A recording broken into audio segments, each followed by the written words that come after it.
मुलांनो, मित्रांनो, आज आपण आलेले आहेत सप्तशृंगी मातेच्या मंदिरात आणि हे तुम्ही बघू शकता ते सप्तशृंगी मातेचं मंदिर आहे आणि खूप जबरदस्त हे मंदिर आहे।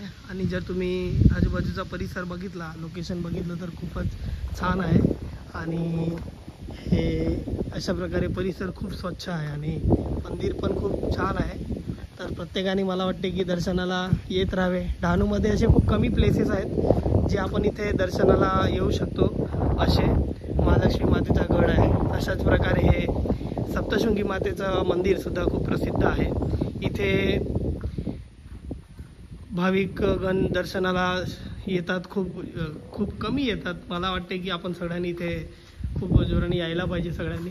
आणि हे मातेचं मंदिर आहे। आता आपण गाभाऱ्यात दर्शन करायला जाऊया।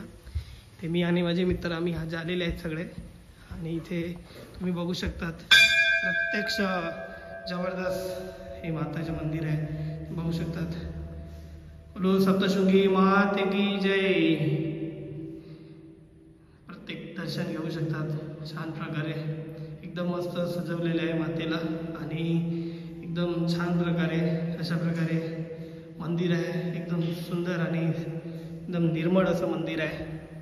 सगळे येऊ शकतात इथे आणि इथे लग्न करण्यासाठी सुद्धा भाविकगण इथे येतात। आणि अशा प्रकारे हे निकावलीमध्ये येते। त्याचा ॲड्रेस तुम्हाला गुगलवरून भेटून जाईल। अशा प्रकारे हा सप्तशृंगी माता चॅरिटेबल ट्रस्ट। आजूबाजूचा परिसर एकदम डोंगराळ आणि सुंदर निसर्गरम्य आहे अशा प्रकारे। आणि मागे नदीसुद्धा आहे, ते तुम्हाला मी दाखवतो। एकदम छान रस्त्यासारखा आहे आणि हे समोरचा व्ह्यू आपण बघू शकतात। इथे नवरात्रीच्या वेळेस खूप सारी गर्दी असते आणि एकदम जबरदस्त मोठ्या संख्येने भाविक इथे दर्शनाला येतात। आणि लगभग तरी या मंदिराचा इतिहास बघायला आपण गेले ना तर गावकऱ्यांच्या सांगण्यावरून हे जे मंदिर आहे हे लगभग तरी शिवकालीन मंदिर असं आपण गृहीत धरू शकतो। कारण की मंदिराचं जे बांधकाम आहे त्याच्यानुसार गावकऱ्यांचं असं म्हणणं आहे की त्यांचे कितीतरी पिढ्या इथे निघून गेल्या आणि शिवकालीन मंदिर हे गावकरी असे मानतात आणि त्यांचे कितीतरी पिढ्या निघून गेल्या याच्यामध्ये। आणि आता आपण जाणार आहेत, हा रस्ता नदीकडे घेऊन जातो।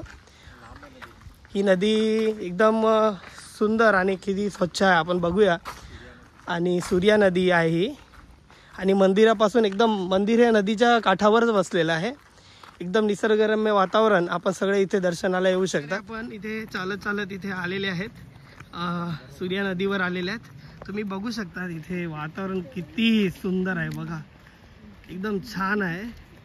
आणि इथे जर आपल्याला शांतीचा अनुभव घ्यायचा असेल ना तर इथे येऊ शकतात। तो समोर तुम्ही जर बघू शकतात बघा, ढगांनी वेढलेला पूर्ण हा आशेरी गड आहे आणि आपल्याला सगळ्यांना माहितीच आहे अशा प्रकारे।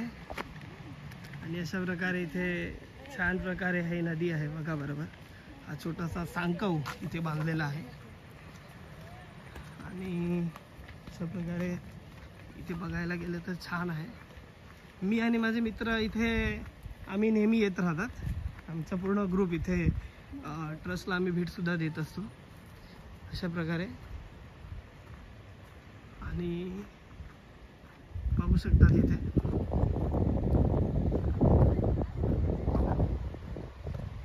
इथे वातावरण जर तुम्ही बघायला गेले ना किती छान आहे बघा, एकदम छान आहे ना।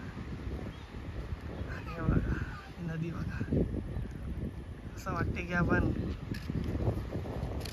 कोणत्या स्वर्गातच आलो आहोत अशा प्रकारे।